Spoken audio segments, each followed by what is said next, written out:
ఏ కాస్ట్లోనైనా మంచి వాళ్ళు ఉంటారు, చెడ్డ వాళ్ళు ఉంటారు అనే ఆర్గ్యుమెంటు నా దృష్టిలో అది చాలా నేరో ఆర్గ్యుమెంట్.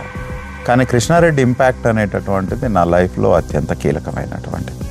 వ్యక్తిని మనం అంచనా వేసేటటువంటి క్రమం లోపల, మెజర్ చేసేటటువంటి క్రమం లోపల నాకు అంబేద్కర్, పూలే, పెరియార్ ఇచ్చినటువంటి టూల్సే కొలమానం.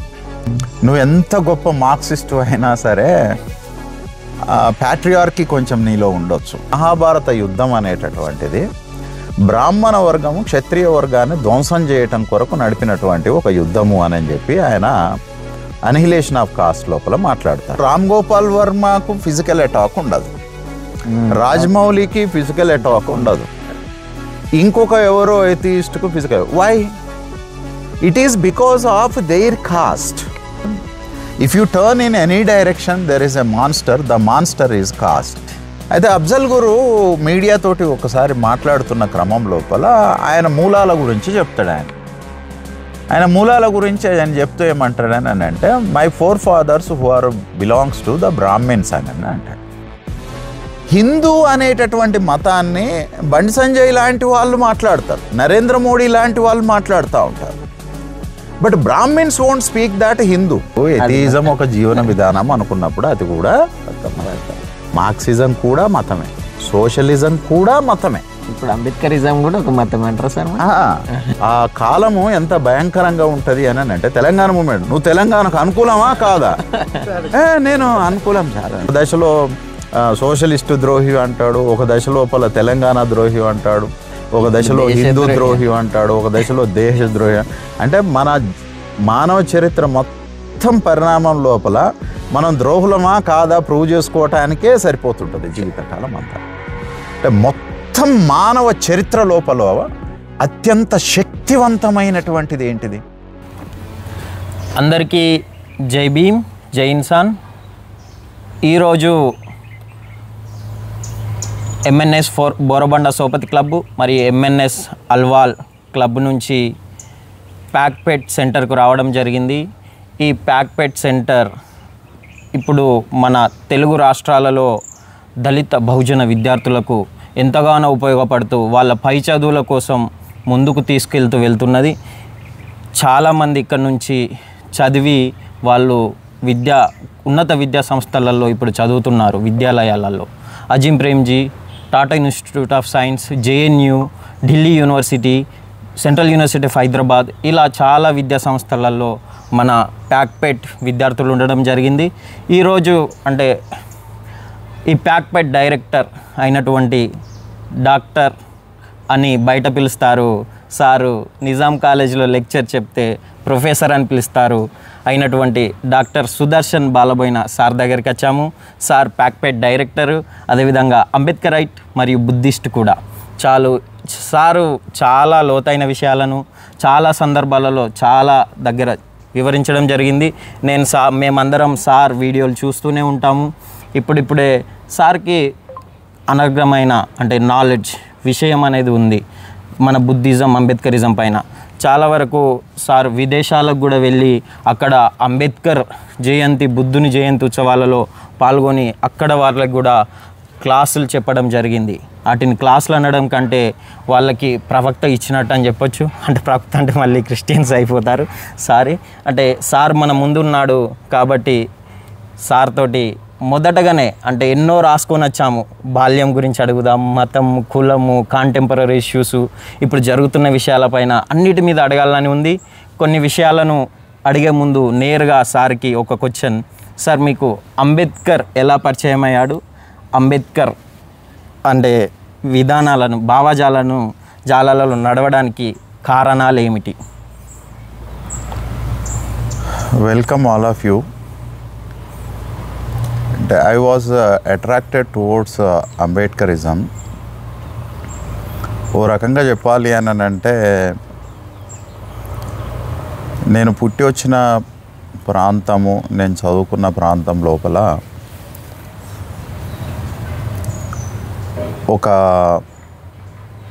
అంటే లెఫ్ట్ మూమెంట్ ఇంపాక్ట్ చాలా బలంగా ఉన్నటువంటి ప్రాంతం.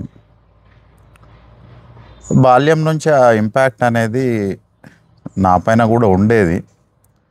కానీ వాస్తవానికి I'm not a member in any organization. అయితే నేను long time my social activism తర్వాత so I was enrolled for PhD programme. ఈ పిహెచ్డి ప్రోగ్రామ్ ఎన్రోల్ చేసుకోవడానికి నేను పోయినప్పుడు ప్రొఫెసర్ కేశవరావు జాదవ్ ఉండేది. ఆయన is a very popular and great intellectual behind the Telangana separate statehood movement. అయితే ఒక దశ లోపల అంటే లాంగ్ గ్యాప్ తర్వాత, నా ఎడ్యుకేషన్ లాంగ్ గ్యాప్ తర్వాత ప్రొఫెసర్ కేశవరావు జాదవ్ని ఒకసారి కలిసినప్పుడు మాట్లాడుతుంటే he advised me to go for research particularly on the peace talks. 2004 తర్వాత, అంటే నేను ఇది చెప్తున్నా 2008 ఆ టైం లోపల. అప్పటికి నాకు దాదాపు 8 సంవత్సరాల ఎడ్యుకేషన్ గ్యాప్ ఉన్నది. అప్పుడు తను ఒక అడ్వైజ్ చేసి దీన్ని స్టడీ చెయ్యి, యాక్చువల్గా ప్రపంచం లోపల చాలా ప్రాంతాల లోపల పీస్ టాక్స్ మీద రీసెర్చ్ జరుగుతున్నది, కానీ ఇండియాలో పర్టికులర్గా ఒక లెఫ్ట్ మూమెంట్కు స్టేట్కు మధ్యన జరుగుతున్నటువంటి piece talks, this is the first evidence in the history of Indian politics అని అన్నారు. సరే అని నేను చెప్పిన తర్వాత he advised me a person who is a professor in Usmania University in the Department of Political Science, professor కృష్ణారెడ్డికి ఆయన call చేసి చెప్పారు. So I went and met him in university. ఆయన ఇదంతా విన్న తర్వాత he asked me why don't you go for that Dalit studies rather than peace talks అనేది చెప్పిండు. అయితే అప్పటికి I was not convinced actually. ఆయన చెప్పిన తర్వాత ఆయన ఏమన్నాడనంటే, నువ్వు 2 ప్రపోజల్స్ రాసుకొనిరా అని అన్నాడు. నేను 2 ప్రపోజల్స్ రాసినాను. అంటే నిజానికి still I remember that hour first meeting is 6 hours, 6 గంటలు మా చర్చ. దాని తర్వాత నేను ఒక 1 week టైం తీసుకొని I wrote proposals on piece talks. And at the same time మా చర్చ నుంచి వచ్చినటువంటి ఇంకొక అంశం ఏంటిది అని అంటే ఇండియాలో దళిత్ మూమెంట్ అనేటటువంటిది లోకల్ పొలిటికల్ పవర్ని ఎట్లా రీషేప్ చేస్తుంది అనేటటువంటి విషయం మీద కూడా ఒక ప్రపోజల్ రాయమని అడిగి ఉండే. So I wrote both of them. And then after one day evening I called him. కొంచెం ఎందుకో ఆ డైలాగ్లో ఇబ్బందికరంగా అనిపించింది. నేను తర్వాత ఓ మిత్రుడికి ఇట్లా జరిగింది, ఆయన ఫస్ట్ ఇట్లా చెప్పిండు, మళ్ళీ తర్వాత కొంచెము ఇబ్బందిగా మాట్లాడుతున్నాడు అని అంటే, ఫస్ట్ అయితే నువ్వు పోయి చూయించు, ఆ తర్వాత ఒకవేళ ఆయన యాక్సెప్ట్ చేస్తే చేసిండు, లేకపోతే I can arrange someone if you are really interested to go for the research అని అన్నాడు. 2 ప్రపోజల్స్ పట్టుకొని వచ్చి మళ్ళీ ఆయన ముందు కూర్చున్నాను. సెకండ్ టైం దాదాపు 4 hours డిబేట్ జరిగింది. And finally he convinced me to go for that Dalit studies rather than the peace talks. So Krishna Reddy నా లైఫ్లో చాలా ఇంపార్టెంట్ పర్సన్. అంటే ఒక రకంగా చెప్పాలి అని అంటే ఈరోజు నేను ఏదైతే ఉన్నానో because of my thought and political understanding and transforming towards that Ambedkar thought అనేది it is because of Krishnareddy. అంటే నిజానికి దానికంటే ఆయనను కలవడానికంటే ముందు కూడా నేను అంబేద్కర్ని చదివి ఉన్నప్పటికీ అంబేద్కర్ని అర్థం చేసుకునేటటువంటి విషయం లోపల ఈ డామినెంటు తర్వాత ట్రెడిషనల్ కైండ్ ఆఫ్ మార్క్సిస్టు ఫ్రేమ్వర్క్లోకి వెళ్ళి అంబేద్కర్ని చూడటం అనేది ఉండే. కానీ కృష్ణారెడ్డిని కలిసిన తర్వాత కృష్ణారెడ్డి నన్ను అంబేద్కర్ని, పూలేని, కాస్ట్ని చదవటము స్టార్ట్ చేసిన తర్వాత I reread again annihilation of caste, caste in India, దాదాపు అంబేద్కర్కి సంబంధించినటువంటి వెరీ ప్రామినెంట్ వర్క్స్ని ఒక 10 వర్క్స్ని చదివిన తర్వాత గ్రాడ్యువల్గా నాలో some transition is happening. So ఆ తర్వాత పూలే చదవటము. అఫ్ కోర్స్ పెరియార్ ఇంపాక్టు అంటే పెద్దగా చదవకుండా ఉంటుండేది. అంటే చాలామంది పెరియారిస్టులు చదువుడు తక్కువ, ఫాలోయింగ్ ఎక్కువ ఉంటుంది according to my observation. So అట్లా నాకు ఒక రకంగా చెప్పాలి అని అంటే టు ట్రాన్స్ఫార్మ్ ఫ్రమ్ అంటే ఒక socialistic Indian traditional dominant kind of socialist practice నుంచి అంబేద్కర్ని అర్థం చేసుకునేటటువంటి విషయం లోపల కృష్ణారెడ్డి పరిచయం అనేటటువంటిది అత్యంత కీలకమైనటువంటిది. సో అంబేద్కర్ని చదివిన తర్వాత అంటే actually there is a great enlightenment in me that what actually the powerful which determines the whole, అంటే మొత్తం సమాజాన్ని మార్చేటటువంటి విషయంలో శక్తివంతమైనటువంటి వెపన్స్ ఏంటి అనేటటువంటిది నాకు అంబేద్కర్ని రీడ్ చేయటం వల్ల అర్థమైంది. అఫ్ కోర్స్ కృష్ణారెడ్డి ఇప్పుడు లేరు, ఆయన చనిపోయారు. కానీ కృష్ణారెడ్డి ఇంపాక్ట్ అనేటటువంటిది నా లైఫ్లో అత్యంత కీలకమైనటువంటిది. అయితే సార్ ఇప్పుడు తెలంగాణ ఆంధ్రప్రదేశ్ రాష్ట్రంలో చూసుకుంటే రెడ్డి కమ్యూనిటీ అనేది డామినెంట్ కమ్యూనిటీగా పెద్ద కుల వ్యవస్థగా చూస్తాం, పెద్ద కులం వ్యక్తులుగా. అంటే రెడ్డి అనే వాళ్ళలో అంటే మంచి వాళ్ళు కూడా ఉంటారని చెప్పొచ్చా కృష్ణారెడ్డి సార్ని చూసుకొని? ఒక దళిత్ మీద అంటే దళిత్ ఐడియాలజీ మీద అంత ఇంపాక్ట్ అవ్వడం ఎలా జరిగింది కృష్ణారెడ్డి సార్? అంటే బేసికల్గా నా జీవితం లోపల నాన్ దళిత్ రిలేషన్షిప్, ఫ్రెండ్షిప్ అనేటటువంటిది చాలా ఎక్కువ ఉన్నది. I strongly believe that the socialisation process అనేది కేవలం కులం లోపల జరిగేటటువంటిది కాదు. అందుకనే నా లైఫ్లో కాస్ట్కు బయట నా సోషలైజేషన్ ప్రాసెస్ అనేటటువంటిది ఉన్నది. అయితే ఇక్కడ ఏ కాస్ట్లోనైనా మంచి వాళ్ళు ఉంటారు, చెడ్డ వాళ్ళు ఉంటారు అనే ఆర్గ్యుమెంటు నా దృష్టిలో అది చాలా నేరో ఆర్గ్యుమెంట్. అంటే నా కులమానం ఏంటిది అని అంటే వ్యక్తిని అంచనా వేయటానికి బాబాసాహెబ్ అంబేద్కరు ఒక ఉపన్యాసం ఇచ్చారు. అది నన్ను చాలా ఇన్ఫ్లుయెన్స్ చేసినటువంటి ఉపన్యాసం. రెనడే గాంధీ జిన్నా అనేటటువంటిది ఒక వర్క్.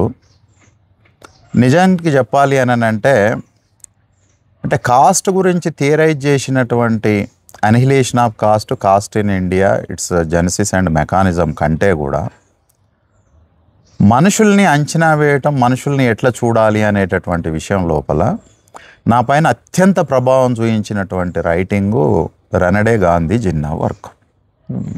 అంటే దీంట్లో ఆయన 3 పర్సనాలిటీస్ని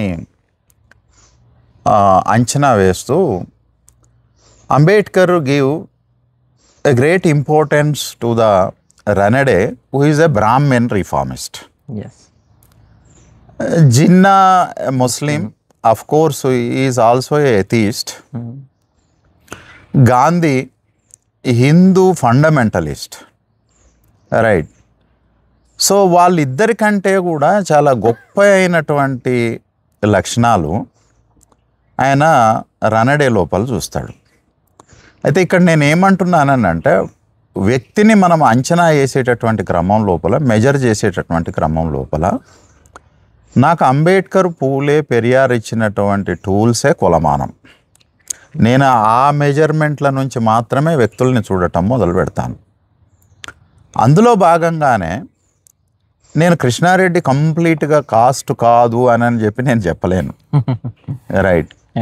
so there may be some sort of the caste practices in everyone else. ఒకవేళ నా మీద కూడా ఉండొచ్చు, మీ అందరి మీద కూడా ఉండొచ్చు. అంటే మనం చాలాసార్లు ఏమనుకుంటామంటే నేను అన్నింటికీ అతీతమైనటువంటి వాడిని, నేను actually liberal from all kind of the conservative thought అని మనం అనుకుంటాం. కానీ నేను స్ట్రాంగ్గా బిలీవ్ చేసేది ఏంటిది అని అంటే ప్రతి వ్యక్తి లోపల అంటే మనం వ్యతిరేకించేటటువంటి అంశాలు ఇంకా ఏదో ఒక ఫామ్ లోపల ఉంటాయి. నువ్వు ఎంత గొప్ప మార్క్సిస్ట్ అయినా సరే ప్యాట్రియార్కీ కొంచెం నీలో ఉండొచ్చు, నాలో కూడా ఉన్నదని నేను చాలాసార్లు రుజువు అవుతుంటుంది నాకు. తర్వాత మనము డామినెంట్ కాస్ట్ నుంచి వచ్చి మార్క్సిస్ట్ లాగా, అంబేద్కరైట్ లాగా, పూలేవాది లాగా కనపడుతున్నా కూడా ఎక్కడో ఒక దగ్గర దానికి సంబంధించింది ఇంకా ఇన్హరెంట్గా ఉంటూనే ఉంటుంది.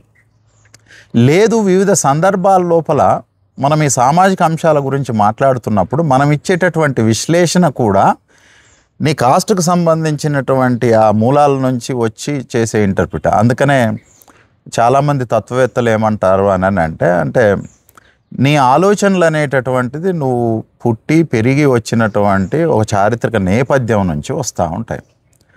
సో కాబట్టి ఇక్కడ ఈ కులంలో మంచి వాళ్ళు ఉంటారు, ఆ కులంలో మంచి వాళ్ళు ఉంటారు అనేటటువంటిది ఇది అప్పర్ కాస్ట్ అండర్స్టాండింగ్ అనేది నా అభిప్రాయం. It is a dominant cost notion. ఈ కులం ఆ కులం కాదు, కులము లోపల ఏముంటుంది అని, ఆ కులం మనిషిని ఎట్లా స్ట్రక్చరైజ్ చేస్తుంది, ఆ స్ట్రక్చరైజేషన్ నుంచి వాళ్ళ థాట్స్ ఎట్లా వస్తాయి, వాళ్ళ ఆలోచనలు ఎట్లా వస్తాయి. అయితే వాళ్ళు పెరుగుతూ ఉన్నటువంటి సరౌండింగ్స్ నుంచి మార్పులు అనేటటువంటి వ్యక్తి లోపల జరుగుతూ ఉంటాయి. But I strongly believe that my teacher Krishna Reddy is while comparing with many of other dominant caste people, he is more progressive. Right. So ఆ అభిప్రాయాన్ని మాత్రం నేను చెప్పగలుగుతాను. అందుకనే నేను కృష్ణారెడ్డి లేదా డామినెంట్ కాస్ట్లో ఉండేటటువంటి ఒక వ్యక్తి గురించి మాట్లాడుతున్నప్పుడు, లేదా నా టీచర్ గురించి మాట్లాడుతున్నప్పుడు, I take a reference from that Ambedkar's, Ranade, Gandhi, Jinnah. అయితే ఇక్కడ అంబేద్కరు రనడే గురించి ఒక ప్రోగ్రెసివ్ పర్సన్ లాగా ఇమేజ్ని ప్రొజెక్ట్ చేస్తున్నప్పుడు అంటే మొత్తంగా రనడేని అంగీకరించినట్టు కాదు. Right. So that is what actually the great tool to understand the people అనేది నా అభిప్రాయం. మీరు అంటే మీ బాల్యంలో కానీ మీరు చదువుకున్నప్పుడు కానీ మీరు ఎప్పుడైనా కుల వివక్షను ఎదుర్కొన్నారా? అంటే సహజంగా నేనే కాదు, ఎవ్వరమైనా కూడా కాస్ట్ని ఎక్స్పీరియన్స్ చేస్తాం. ప్రతి ఒక్కరు ఎక్స్పీరియన్స్ చేస్తారు. అంటే తక్కువ కులం వాళ్ళే ఎక్స్పీరియన్స్ చేస్తారు. ప్రతి వాళ్ళు ఎక్స్పీరియన్స్ చేస్తారు. ప్రతి వాళ్ళు అంటే even just now you asked about that Reddy is dominant caste. So Reddys are dominant because of economic, political.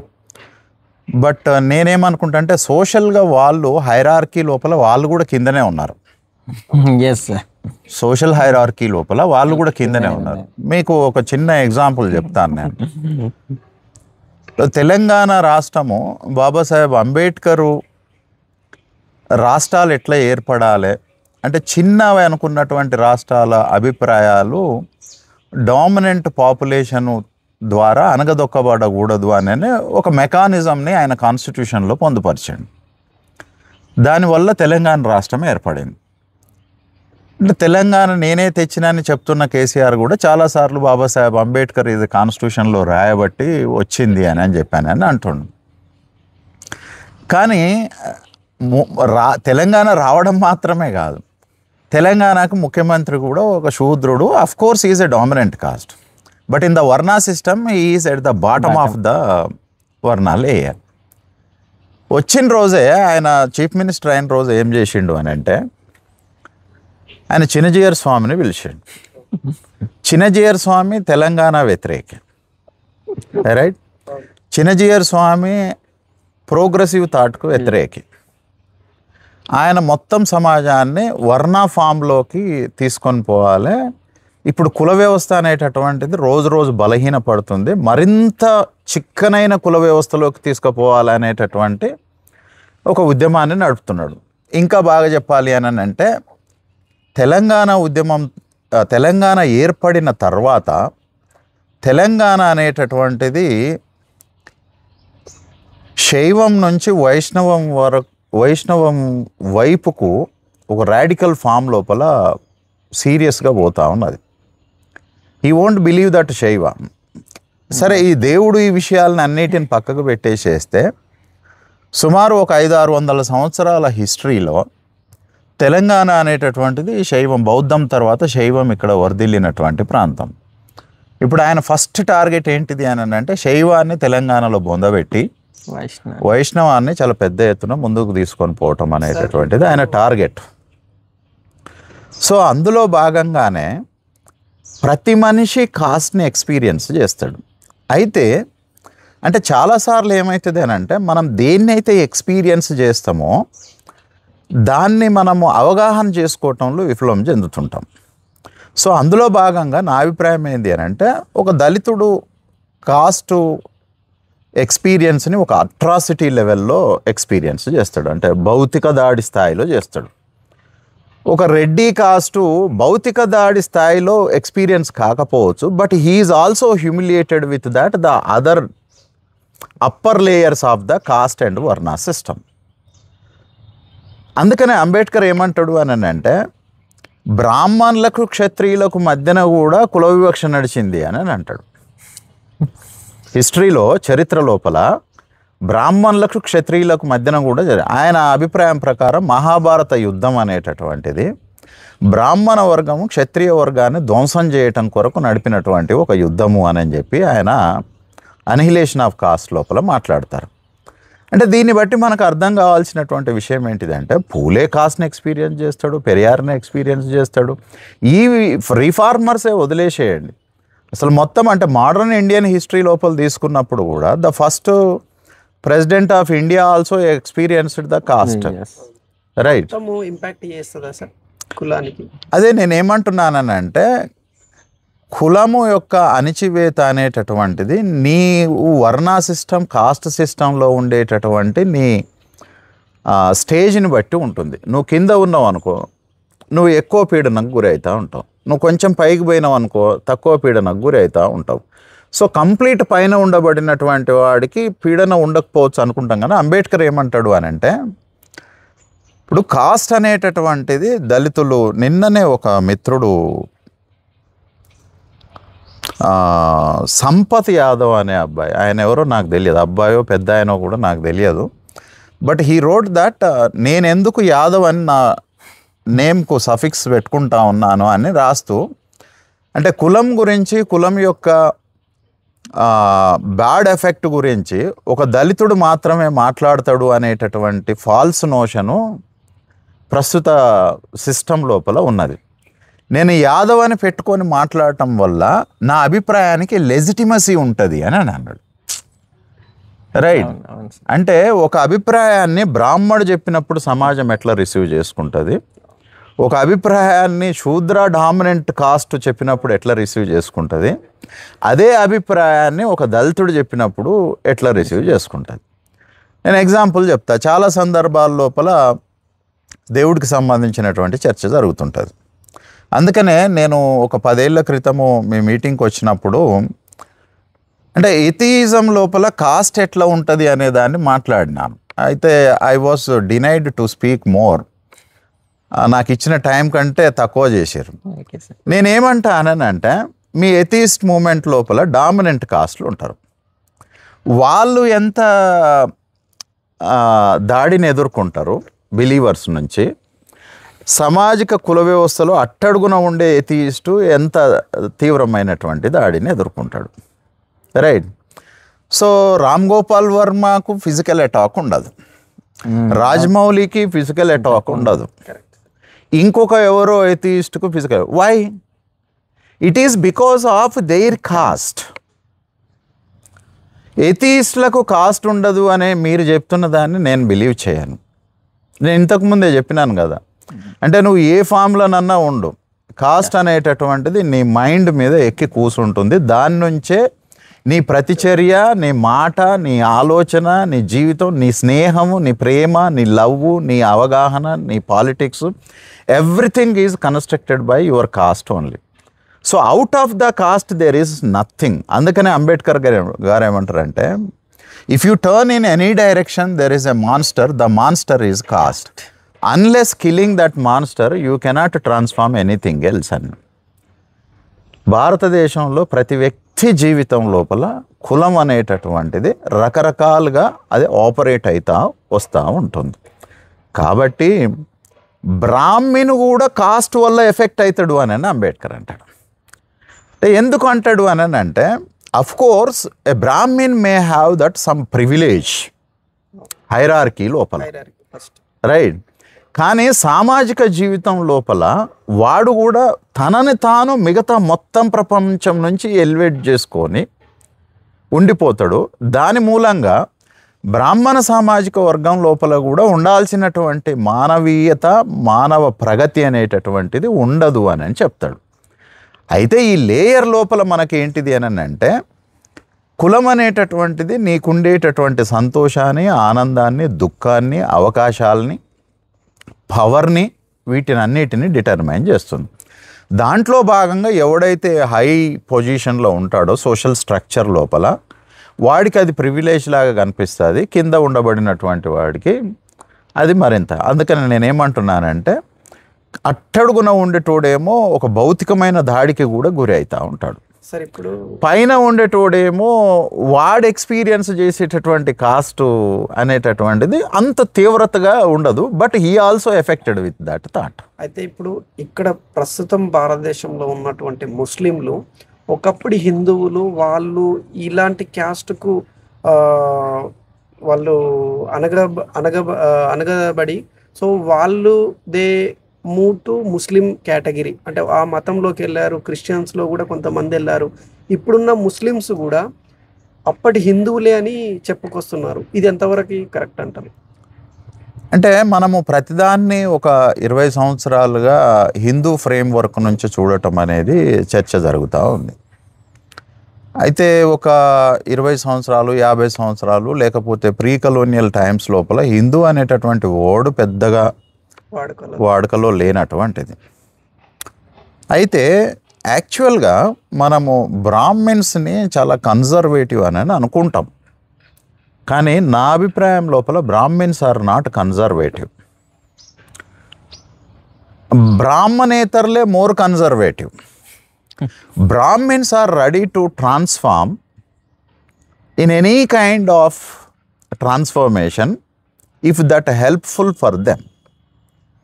అయితే ఈ దేశం లోపల ఇస్లాంలోకి కన్వర్ట్ అయినటువంటిది మొదటగా శూద్రులు కాదు, బ్రాహ్మలు.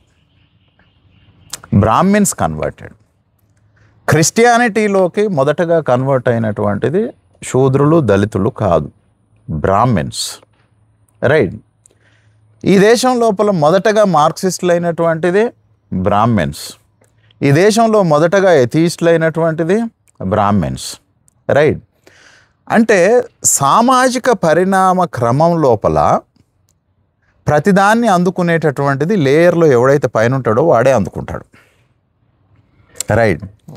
అందులో భాగంగా మీకు నేను ఎగ్జాంపుల్ చెప్తాను. అంటే of course there is a discussion that ఈ దేశంలో ఉన్నటువంటి మెజారిటీ ముస్లిమ్స్ ఒకనాడు హిందూ కాదు శూద్రులు అని చెప్పాను మాట్లాడుతున్నాం, లేదా untouchables. Right. Hindu word is not suitable. కుల వివక్షని ఫేస్ చేస్తున్నటువంటి సమూహము కన్వర్షన్లోకి జరిగింది. అయితే కన్వర్షన్స్ ఆర్ 2 types. వాళ్ళే ఇప్పుడు ఏమంటున్నారు అని అంటే, క్రిస్టియానిటీ అనేటటువంటిది మొత్తం డబ్బిచ్చి మనుషుల్ని మతంలోకి మార్పిడి చేస్తూ ఉన్నది అని.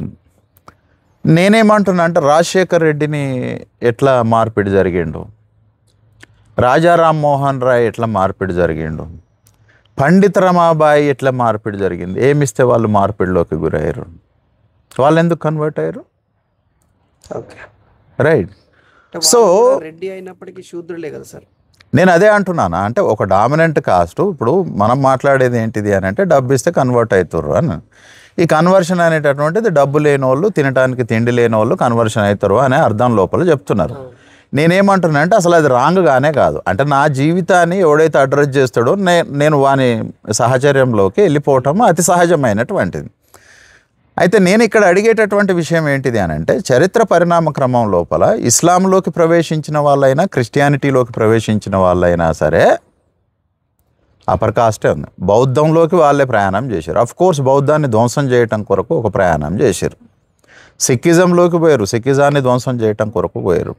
ఇస్లాంలోకి కూడా పోయారు. మీకు ఒక ఎగ్జాంపుల్, దక్షిణ భారతదేశం నుంచి there is a popular Brahmin politician Subramanian Swamy అనేట ఆయన కాశ్మీర్ గురించి మాట్లాడి ఎవరు అక్కడ ఇప్పుడున్న ముస్లిమ్స్ ఎవరు అనేది మాట్లాడి, తర్వాత జమ్మూ కాశ్మీర్ నుంచి ఒక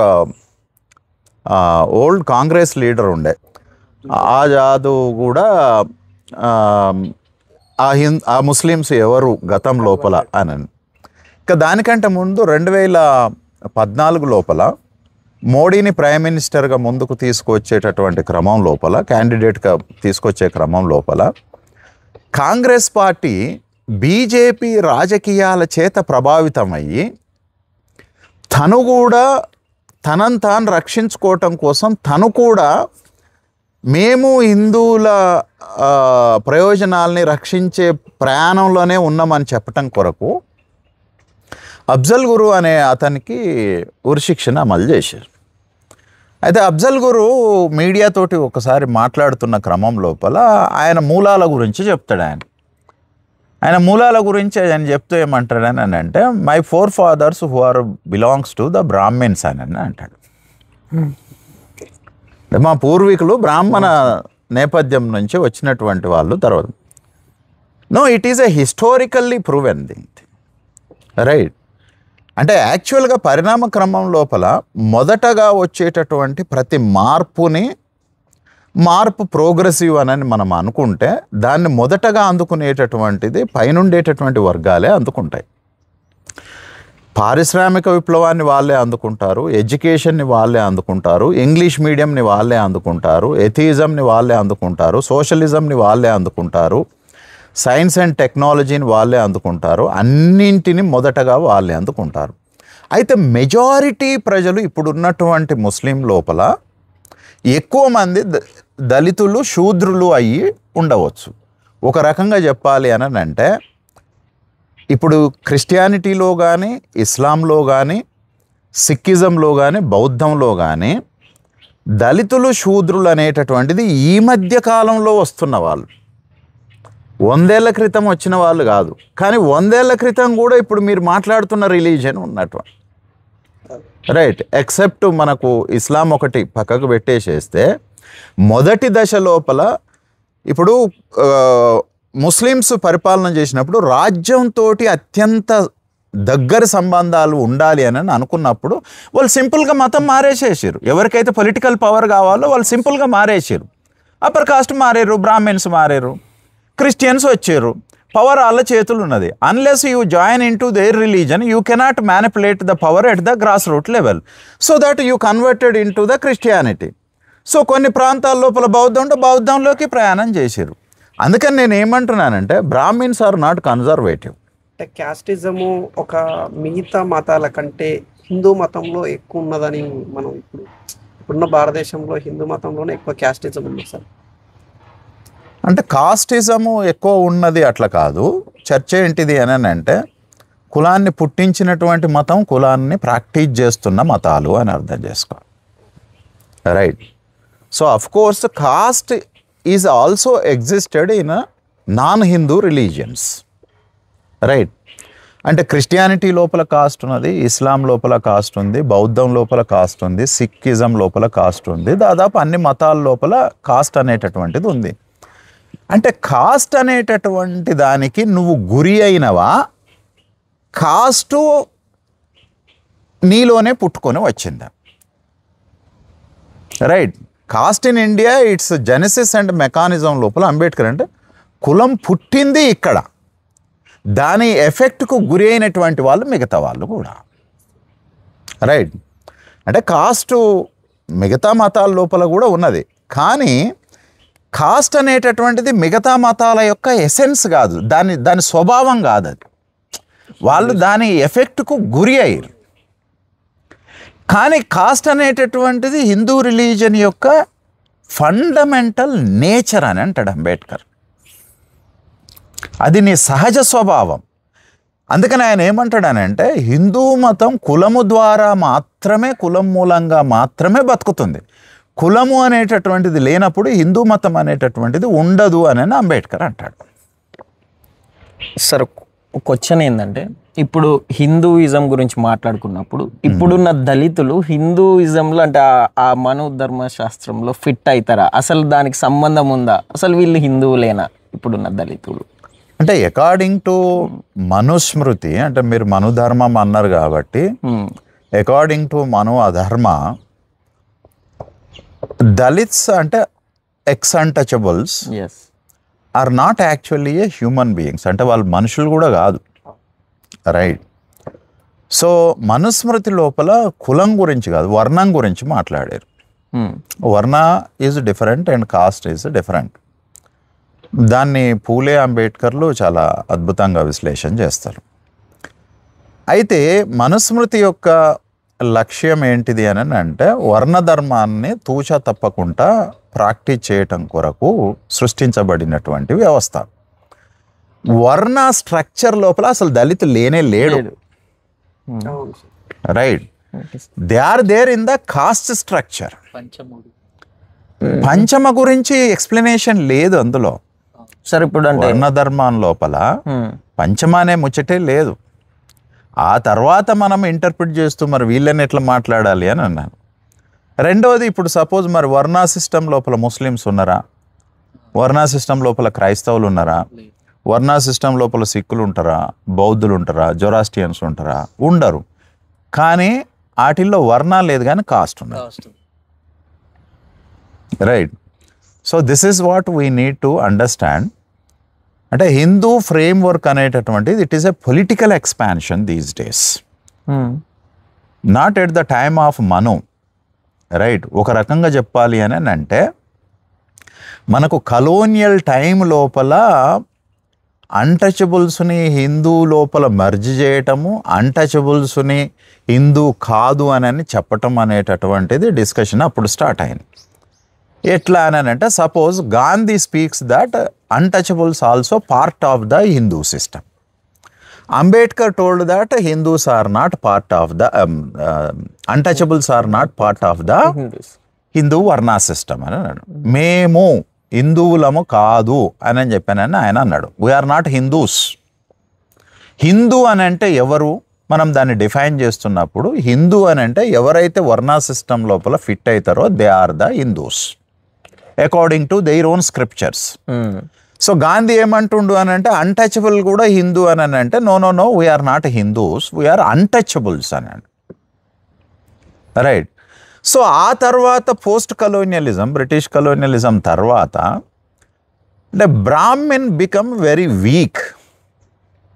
ఎందుకు వీక్ అయింది అంటే భారతదేశ రాజ్యాంగం అనేటటువంటిది, పవర్ అనేటటువంటిది డామినెంట్ కాస్ట్ చేతుల్లో ఉండకుండా బలహీనుడు కూడా పవర్లోకి ఏదో ఒక మేరకు ఎగబాకే అవకాశాన్ని మనకి డెమోక్రటిక్ కాన్స్టిట్యూషన్ ఇచ్చింది.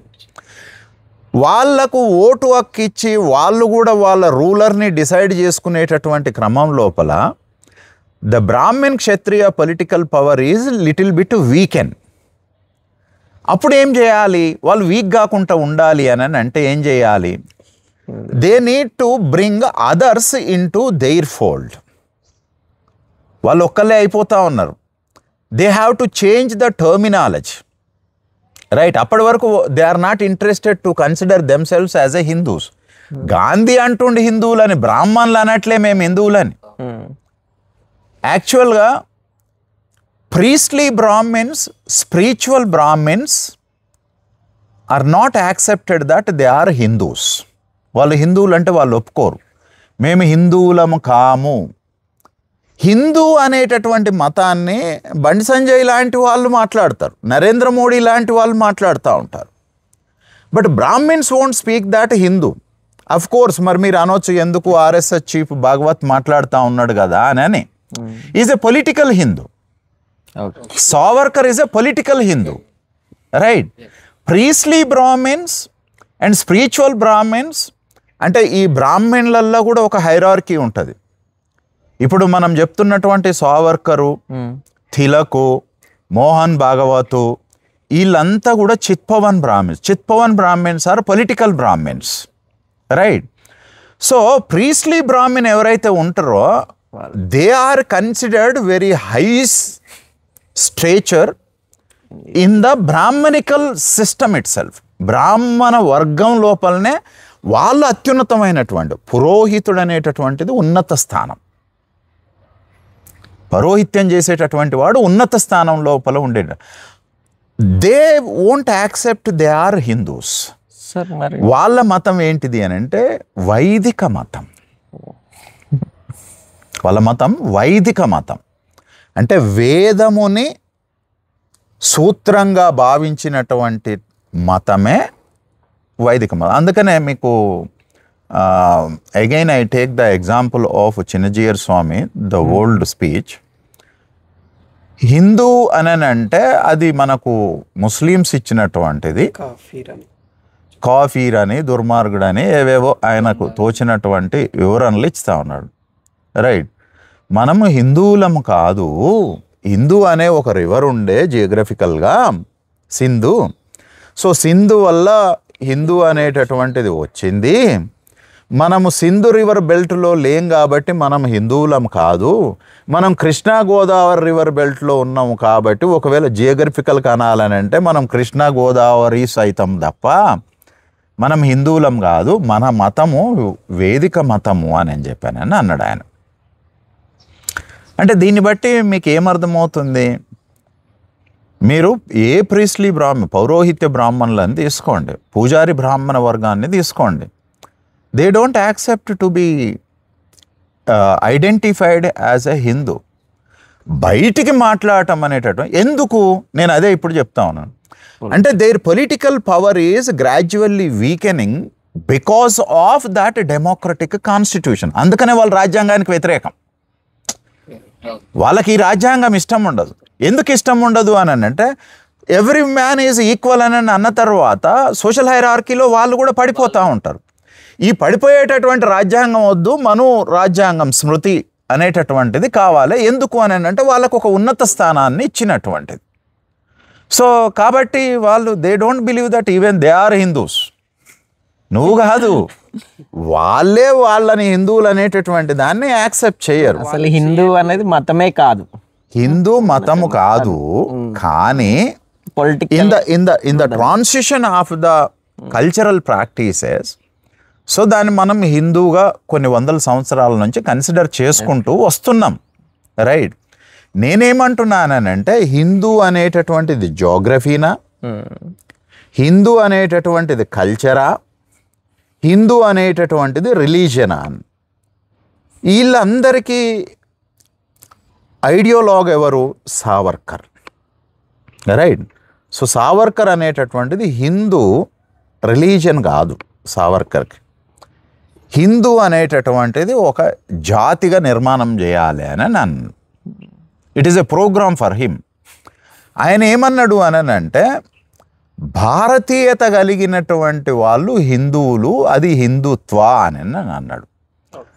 అంటే భారతీయత అని అంటే ఈ దేశంలోనే పుట్టి ఈ భూమిని మాతృభూమిగా, పితృభూమిగా, నాట్ మాతృభూమి, పితృభూమిగా అంగీకరించేటటువంటి వాళ్ళు హిందువులు.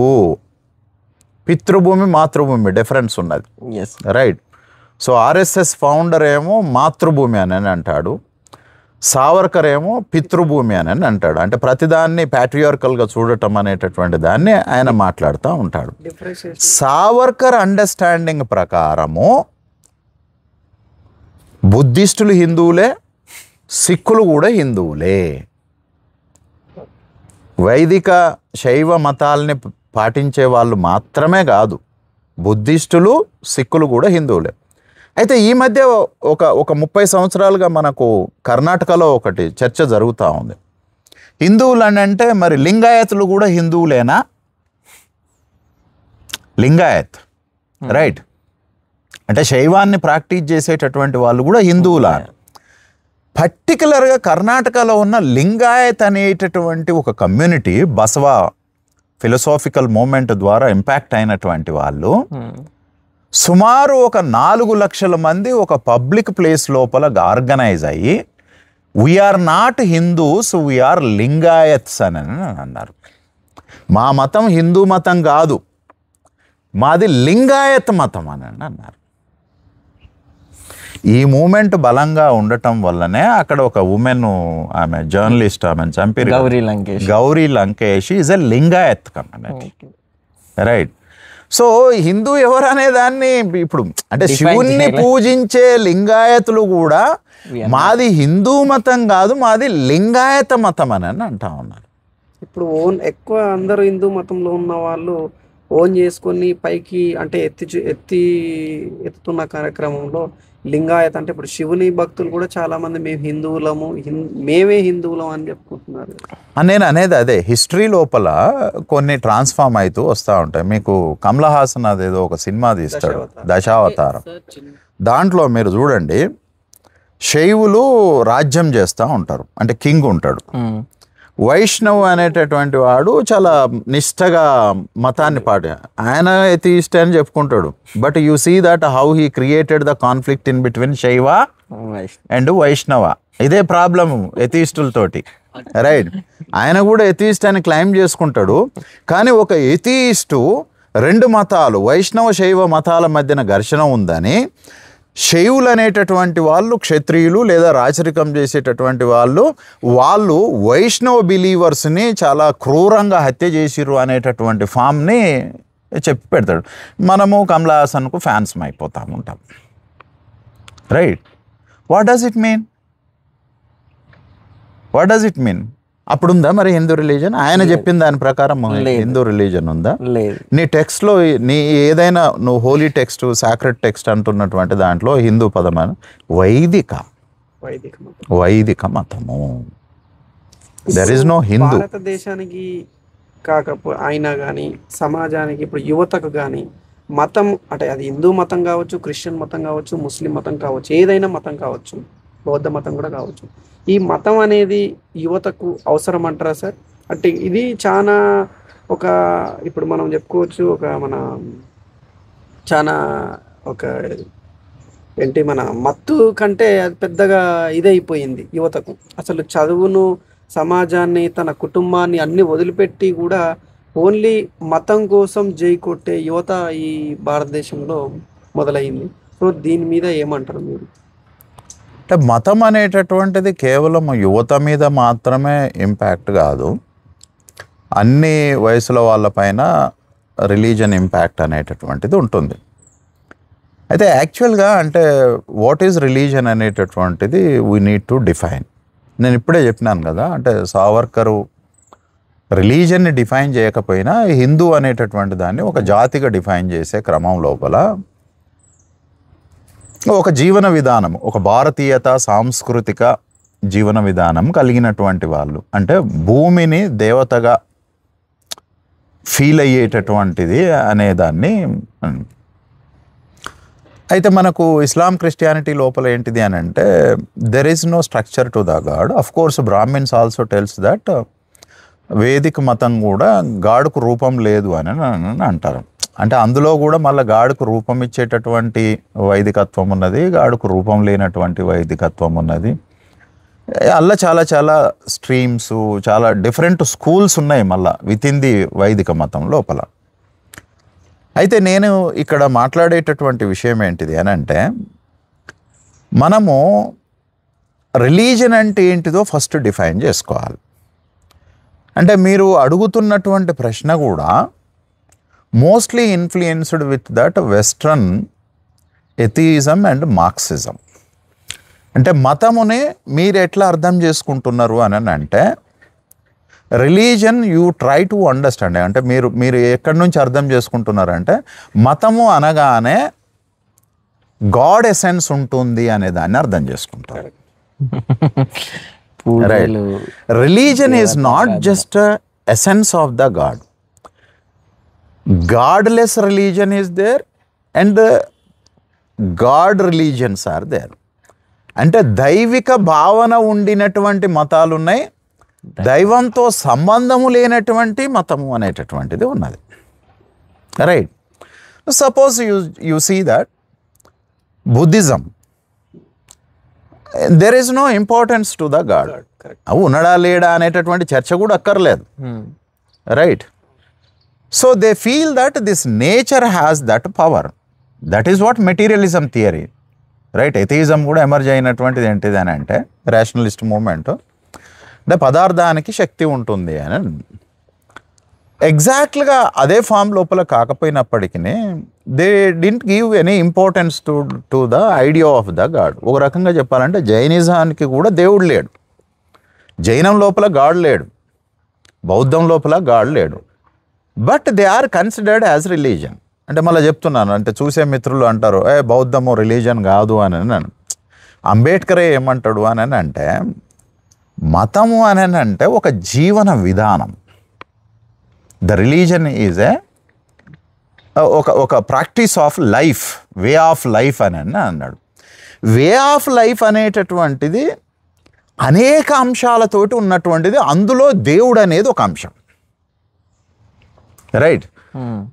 సో జీవన విధానం అంటే నువ్వు తినే తిండి, కట్టుకునేటటువంటి బట్ట, నీ థాటు, ఈ విశ్వానికి సంబంధించినటువంటి నీకున్నటువంటి ఆలోచనలు, మానవ సమాజం ఎట్లా జీవించాలి అనేటటువంటి ఒక లార్జర్ కాంటెక్స్టు, మనిషి అంతిమ లక్ష్యము, ప్రకృతి మనిషికి ఉండేటటువంటి సంబంధము, ఈ అన్నింటినీ నువ్వు ఎట్లా అర్థం చేసుకుంటావో, ఎట్లా జీవిస్తావో ఈ నేచర్లో, that is what the religion according to Ambedkar. దానికి ఆయన ప్రిన్సిపల్స్ చెప్పిండు. మతము అని అంటే 3 ఫండమెంటల్ ప్రిన్సిపల్స్ మీద అది డిపెండ్ అయ్యి ఉండాలి అని అన్నాడు, రైట్? అయితే మనము చాలా సందర్భాల లోపల రిలీజను అని అంటే ఇదే చర్చ. అంటే మార్క్స్ కూడా మతము మత్తుమందు మత్తుమందు అని మనం తెలుగులోకి ట్రాన్స్లేట్ చేసి మత్తుమందు అని అన్నాం. ఆయన ఓపియం అని అన్నాడు.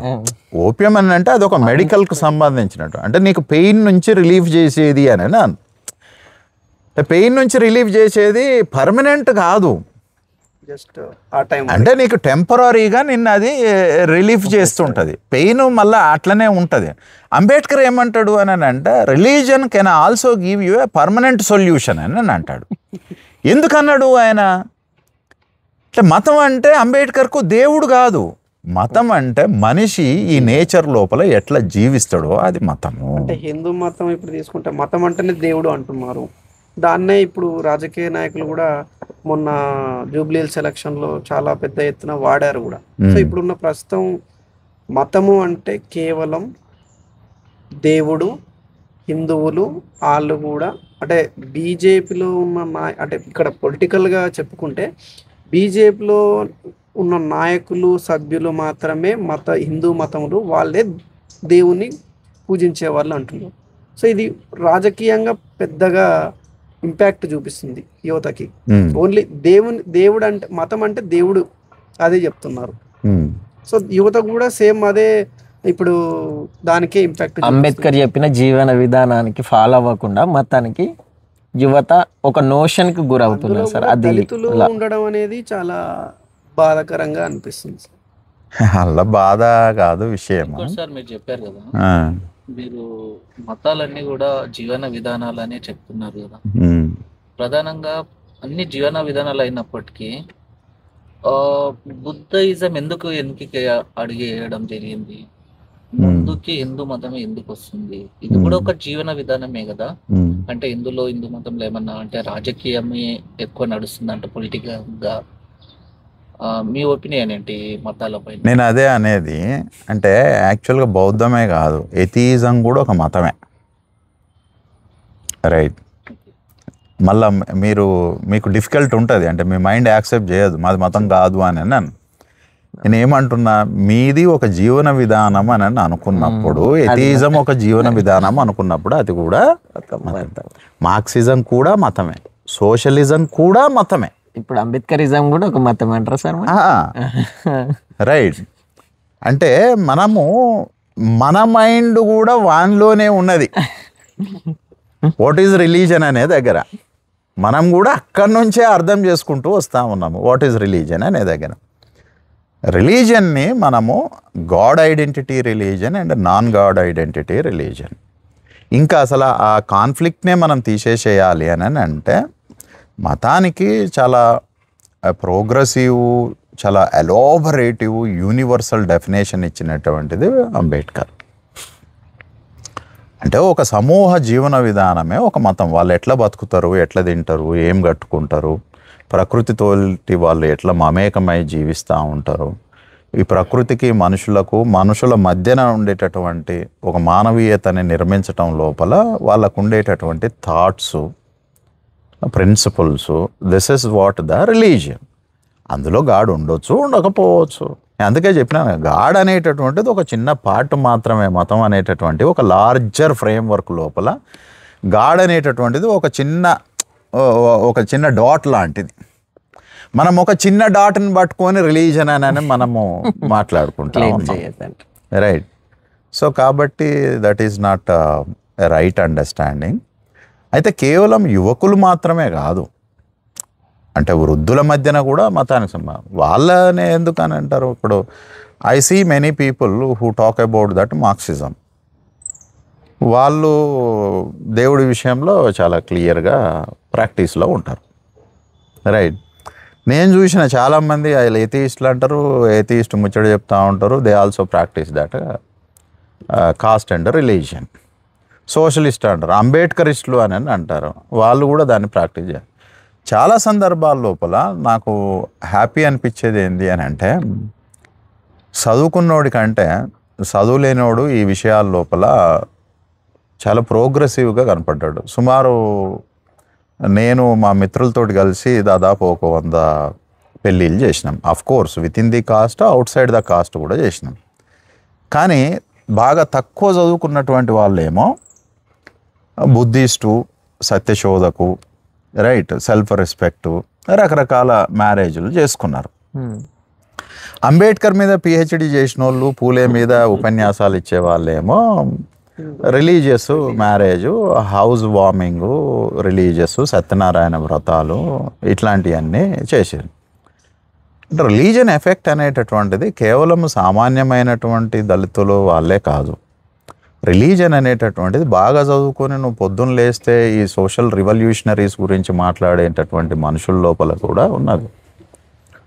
పెరియారిస్టుల లోపల కూడా రిలీజన్ ప్రాక్టీస్ చేసేటటువంటి వాళ్ళు ఉన్నారు. ఇప్పుడు suppose DMK, of course it is a political party which is highly influenced with the Periyar's thought, social revolutionary thought. కానీ మరి వాళ్ళు కూడా ప్రాక్టీస్ సీరియస్గా చేస్తూ ఉంటారు. అయితే నేను అనేది ఏంటిది అని అంటే, ఇప్పుడు మనము ఒక ఎమోషనల్ కండిషన్ లోపల ఉన్నాం. దేశం అంతా కూడా ఒక ఎమోషనల్, అంటే మానవ చరిత్ర వివిధ దశలలో వివిధ వాటి చేత తీవ్రంగా ప్రభావితం అవుతుంటుంది. మీరు ఒక 15-20 ఏళ్ళు వెనకకు పోతే నక్సలిజం చేత భయంకరంగా ప్రభావితమైనటువంటి ప్రాంతం. దానికంటే ముందుకు పోతే వందేమాతర ఉద్యమం చేత బలంగా ప్రభావితమైనటువంటి ప్రాంతం. అంటే హిస్టరీ గ్యాప్ ఉండదు, ఒకదాని తర్వాత ఒకటి మ్యాసివ్గా మనుషుల్ని నడిపిస్తుంది. మనుషులు నడవరు, మనుషుల్ని వివిధ రకాలైనటువంటి ఎమోషన్స్ నడిపిస్తూ ఉంటాయి. We are in the transition of that Hindu massive impact లోపల మనం ఇప్పుడు నడుస్తున్నాం. ఆ కాలం లోపల ఏమవుతుంది అని అంటే, ఎవడైతే దాన్ని మ్యాసివ్గా ముందుకు తీసుకొని వస్తుండో నిన్ను నువ్వు కూడా అట్లా చెప్పుకోవాలి. నేను పేర్లు చెప్పాను కానీ నా ఫ్రెండ్స్ అంబేద్కరిస్ట్ మూవ్మెంట్ చేసేవాళ్ళు నేను హిందువునే అని ఈ మధ్య మాట్లాడారు. రాహుల్ గాంధీ నేను హిందువునే అని మాట్లాడు, కమ్యూనిస్టులు మేము హిందువులమే అని మాట్లాడు. వాళ్ళు హిందూ అనేటటువంటిది జియోగ్రఫికల్ ఐడెంటిటీగా చెప్పట్లే, హిందూ అనేది రిలీజియస్ ఐడెంటిటీగా చెప్పుకుంటూ వస్తూ ఉన్నారు. అంటే ఆ కాలము ఎంత భయంకరంగా ఉంటుంది అని అంటే, తెలంగాణ మూమెంట్ నువ్వు తెలంగాణకు అనుకూలమా కాదా? నేను అనుకూలం సార్. అనుకూలం కాదంటే నువ్వు ఒకవేళ నక్సలిజాన్ని సపోర్ట్ చేయలేదని అనుకో, నువ్వు అనుకూలమా కాదా?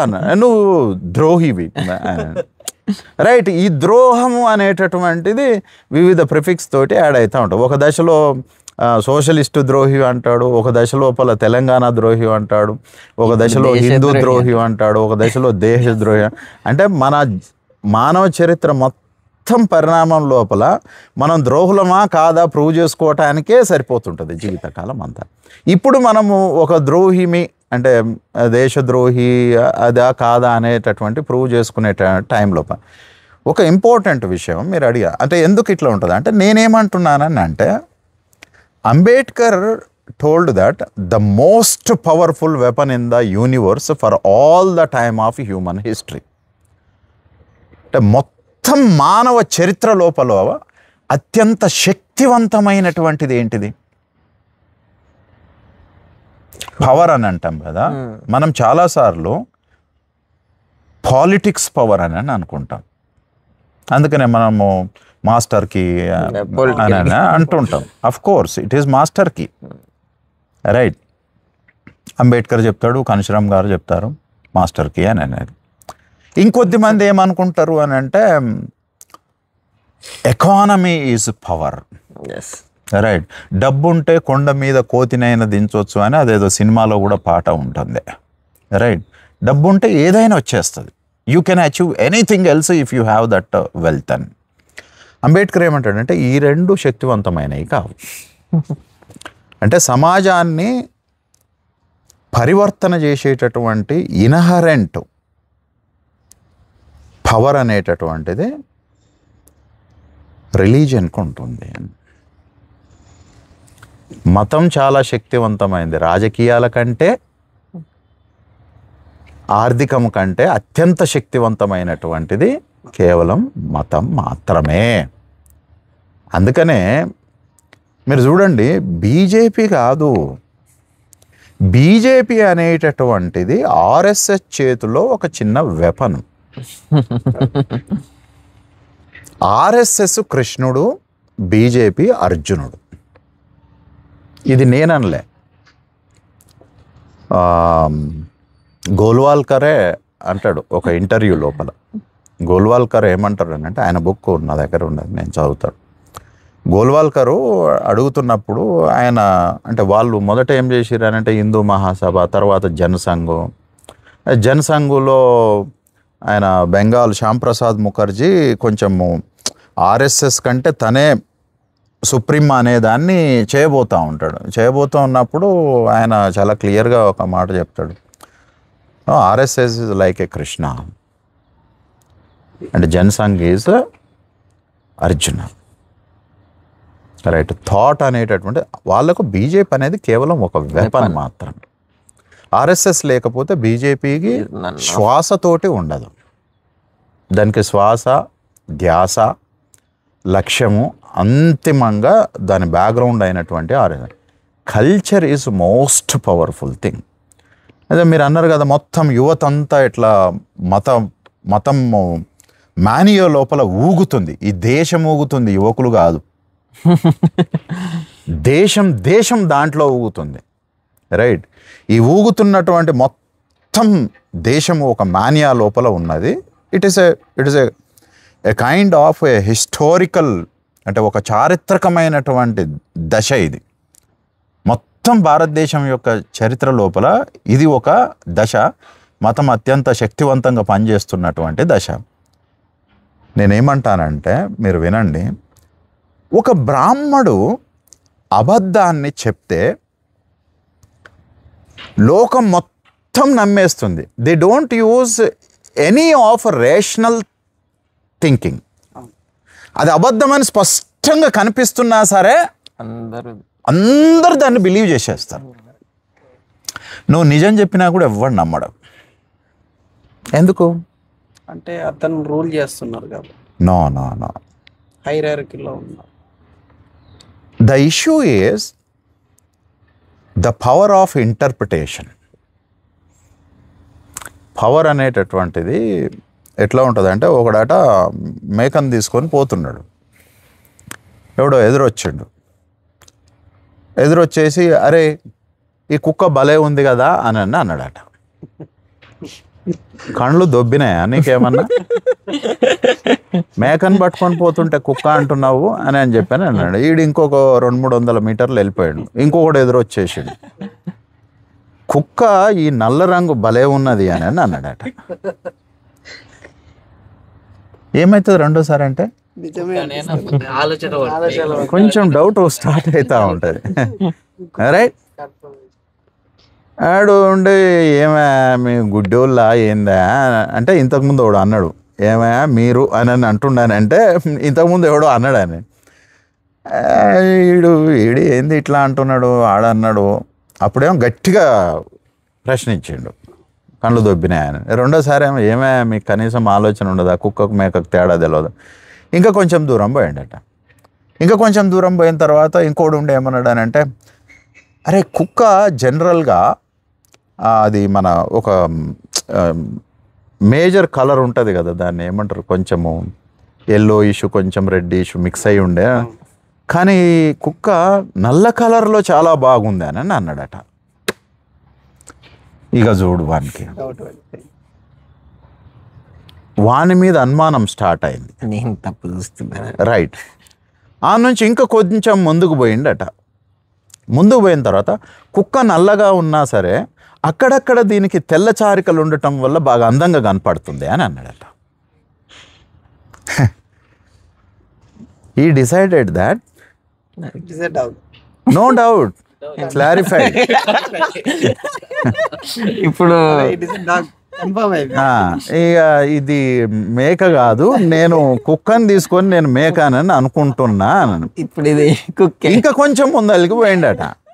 వీళ్ళు ముచ్చట పెడతా ఉంటే అది మే మే అని అంటది కదా, అది మే మే అని అంటుంటే కుక్కలలో ఈ కుక్క సౌండ్ వేరున్నది బౌబౌ అని అనేది అని అన్నాడట. చిని అమ్మాయి నేను కుక్కను పట్టుకొని తిరుగుతున్నాను అని చెప్పి దాన్ని వదిలేసేసి వెళ్ళిపోతాడు. అయితే ఈ స్టోరీ ఏం చెప్తుంది అంటే, దీన్ని కొంత కల్పితం చేసినాను because it helps us to understand that how interpretation is right. అంటే ఒక విషయాన్ని మనం విశ్లేషణ చేసేటటువంటి క్రమం లోపల ఎంత శక్తివంతంగా, ఎంత అట్రాక్టివ్గా, ఎంత అందంగా నువ్వు ఎదుటోడి మైండ్ని క్యాప్చర్ చేయటం కొరకు ప్రయత్నం చేస్తావో దాన్ని ప్రపంచం బిలీవ్ చేస్తుంది. రైట్. సో దాట్ ప్రపంచము అది ఎట్లా ఉంటుందో అలాగే ఉంటుంది, కానీ చూసే వాళ్ళు అది ఎలా ఉందో అలా చూడరు. ఎవరో చెప్పినట్టుగా ఉన్నది అని మనం నమ్ముతాం. To say this in English, the world is not as it is, the world is how you interpret and show the others అని అంటాడు. అంటే భూమి గుండ్రంగా ఉన్నది రైట్, కానీ చాలా కాలం పాటు భూమి గుండ్రంగా లేదు బల్లపరుపుగా ఉన్నది అని అంటే మనం బల్లపరుపుగా ఉన్నది అని అనుకుంటాం. ఇప్పుడు కూడా మనకు తెలియదు గుండ్రంగా ఉందో బల్లపరుపుగా ఉన్నదో. ఇంకెవడో వచ్చేసి భూమి గుండ్రంగా ఉన్నది బల్లపరుపుగా లేదని మళ్ళీ మనము గుండ్రంగా ఉన్నది అని, రేపు ఇంకోటి వచ్చి ఇంకొకటి అని. నో యు సీ, ఈ విశ్వం అనేది అది ఎట్లా ఉంటుందో అట్లా ఉంటుంది, కానీ మనం చూస్తున్నప్పుడు, మనం అర్థం చేసుకుంటున్నప్పుడు అది ఉన్నట్టుగా మనం అర్థం చేసుకోము. ఎవరో దాని గురించి చెప్తున్నప్పుడు దాని నుంచి మనం అర్థం చేసుకుంటాం. The world is not as it is, the world is how you interpret and show the others. Right. This is what we need to understand.